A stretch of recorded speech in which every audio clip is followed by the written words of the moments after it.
Alright, guys, this is the Heritage Reset Foundation Part 2.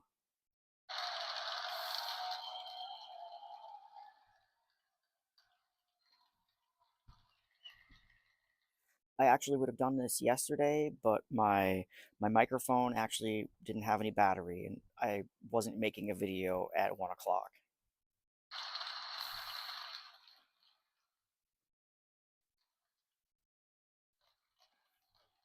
Thank you very much, everybody. The golden age of America begins right now.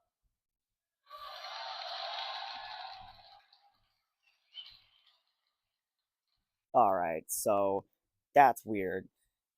So I think, and people have said this quite a bit, but we're going backwards in postmodern times, as Trump welcomes us into the golden age in 2025 at his inauguration.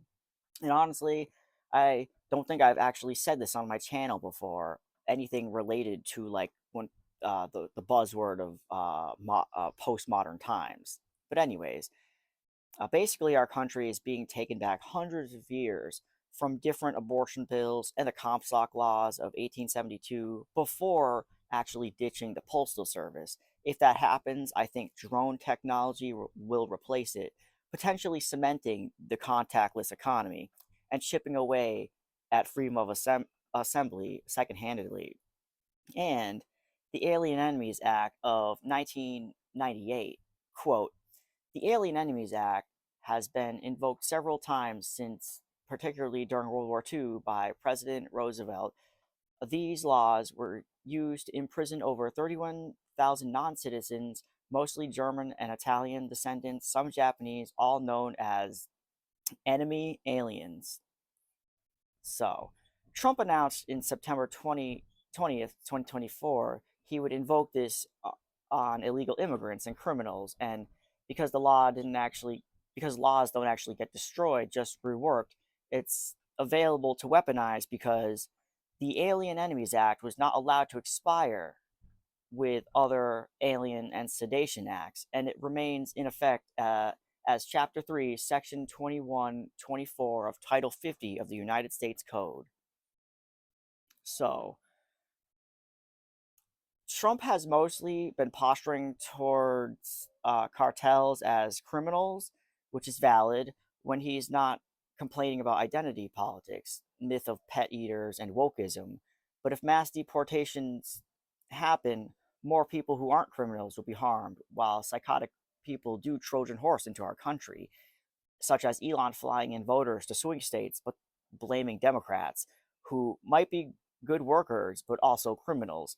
Elites will flood the country with HB1 workers, yet the Heritage Foundation wants to remove birthright citizenship. So actual immigrant workers, which is like the same thing, will lose their opportunities. The Biden administration uh, has uh, actually has shut down the CB1 app, cutting off asylum. Oh, sorry, the Trump administration has cut down the Biden administration CB1, which won't stop crime. It might stop the normie flood, but if it's not a rich dude with, unless it's a rich dude with connections, obviously, because if you're worried about cartels coming in through these um, criminals Trojan horsing with innocent people, those aren't the people that are going to be walking in with normal people. They have other ways of getting around. So innocent people are likely eventually forced back on their dangerous routes. So, so historically, the water near Mexico has had name changes, such as when it was called the Bay of Mexico to the Gulf of Mexico. But Trump is claiming in his inauguration he's actually going to do a colonial move by changing it to the Gulf of America. A short time from now, or quote, a short time from now, we are going to be changing the name of the Gulf of America to the Gulf of Mexico to the Gulf of America, end quote.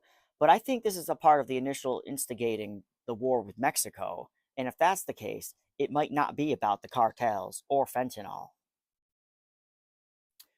So, Elon apparently did a sketchy salute, and people were justifying that it was actually a Roman salute. Unfortunately, leading to the conclusion that it's the same salute passed on to Germany. It's surely a signal. We've seen this in bits and pieces, and it's actually bolstering the neo-Nazi leaders like Christopher Palhas. Quote, I don't care if this was a mistake, I'm going to enjoy the tears over it. This is devastating, actually.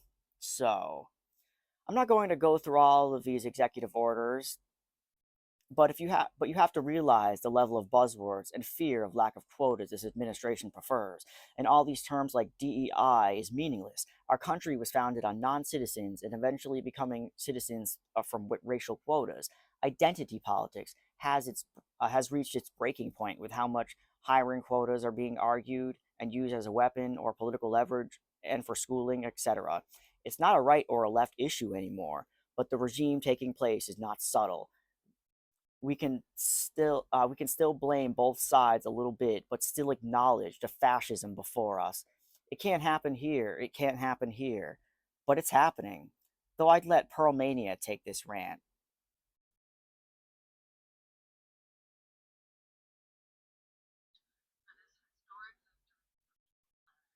Hey, Jill Stein, if your last place finish is a victory for people, planet, and peace, I have a question for you. Which people? Which people is it a victory for? Which people, Jill Stein? Which people is it a victory for? Which people, Jill Stein? Which people is it a victory for? Yep. Which people, Jill Stein? Which people is it a victory for? Which people, Jill Stein? Which people is it a victory for? Which people, Jill Stein?